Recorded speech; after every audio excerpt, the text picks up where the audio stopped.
থেকে মাচানতলা মোড় পর্যন্ত এই বিক্ষোভ মিছিল, ছবি দেখাবো বাঁকুড়ায়। ধিক্কার মিছিল শুরু হচ্ছে গতকাল রাজ্য জুড়ে বিভিন্ন যে ধিক্কার মিছিল, এবার আজ শুরু হচ্ছে বাঁকুড়া আশা কর্মীদের এই ধিক্কার মিছিল। ছবি গতকালও প্রায় দেখা গিয়েছিল, কলকাতা রাজপথ স্তব্ধ করে দিয়েছিলেন আশা কর্মীরা। তাদের যে দাবি রয়েছে, আজ রাজ্য জুড়ে ধিক্কার মিছিল পালন আশা কর্মীদের। বাঁকুড়ার ছবিটা জানবো, সরাসরি রয়েছেন আমাদের সঙ্গে স্বরূপ রায়। স্বরূপ, গতকালও তারা যে দাবি দাবা নিয়ে পথে নেমেছিলেন, আজ রাজ্য জুড়ে ধিক্কার মিছিল, কি ছবি?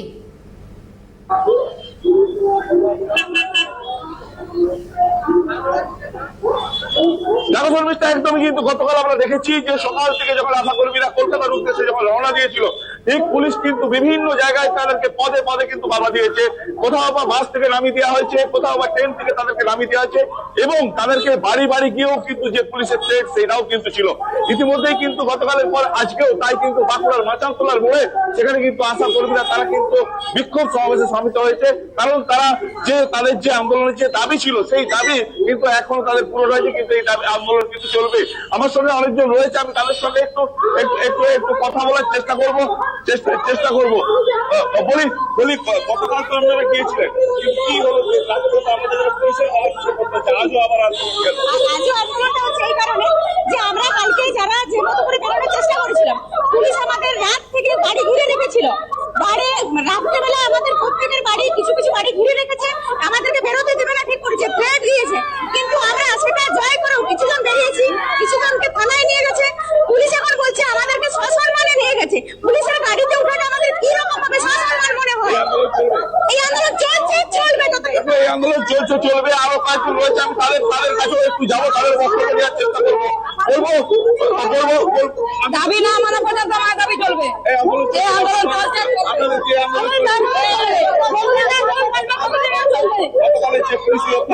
পুলিশের যে কালকে যেমন অত্যাচার করেছে, সামনে আমাদের পেয়েছি, এইভাবে আমরা নিয়ে হতে পারি না। আমরা দিদি চোরকে বলছে চুরি করতে, আর গৃহস্থকে বলছে সতর্ক হতে। আরেকজন আছে আজকে আমার সেই আন্দোলনের সামনে আমরা গেছি, পুলিশের ভয়কে দূর করে আমরা গেছি, আমরা পেরেছি, আমরা পারবো, ভবিষ্যতে আমরা করবো জয় নিশ্চয়, আমরা করবো জয় নিশ্চয়। দেখো, একজন আশা করবি তাদের চেয়ে ন্যূনতম ভাড়া 15,000 টাকা এবং বিভিন্ন দাবি দাবা, সেই সব দাবি দাবা নিয়ে কিন্তু তাদের যে আন্দোলন সেটা কিন্তু তারা চালিয়ে যাবে।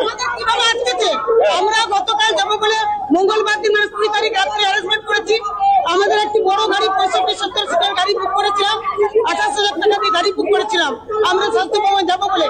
রাত্রিবেলা সমস্ত আরেকজন রয়েছে, কালকে কিন্তু অনেক পুলিশের বাধা দক্ষিণ কিন্তু আপনি গিয়েছিলেন, কিভাবে গেলেন?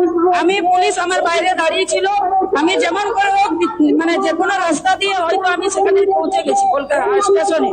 আমার পুলিশ বলেছিল আপনার মোবাইল ট্র্যাক করা হবে, তা সত্ত্বেও আমি মোবাইল সুইচ অফ করে চলে গেছিলাম কলকাতা। হ্যাঁ,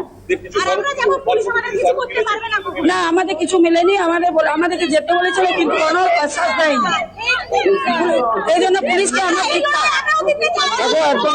তাদের কিন্তু যে বিক্ষোভ সেই বিক্ষোভ কিন্তু তাদের চলছে এবং চলবে, এমনই কিন্তু দাবি রয়েছে। কারণ গতকাল যেভাবে পুলিশ তাদেরকে হায়রানি করেছে এবং বিভিন্ন জায়গায় পদে পদে কিন্তু পুলিশের সেই তাদেরকে বাধার মুখে পড়তে হয়েছে, কোথাও বাস ট্রেন বিভিন্ন জায়গায়। কিন্তু কালকেই তারা বিভিন্ন জায়গায় তারা আন্দোলন সামিল হয়েছিলেন, আজও কিন্তু সেই আন্দোলন একইভাবে চলছে এবং তাদের এই আন্দোলন কিন্তু চলবে। তাদের দাবি না মেটা পর্যন্ত তারা কিন্তু একদম সেই অনড় দৃষ্টিতেই রয়েছে। সড়ককে ধন্যবাদ জানাবো, পরবর্তীতে নজর থাকবে এই খবরের দিকে। আপাতভাবে আশা কর্মীরা তারা ফের পথে নেমেছেন, আজ বাঁকুড়া ধিক্কার মিছিলে সামিল হয়েছেন তারা।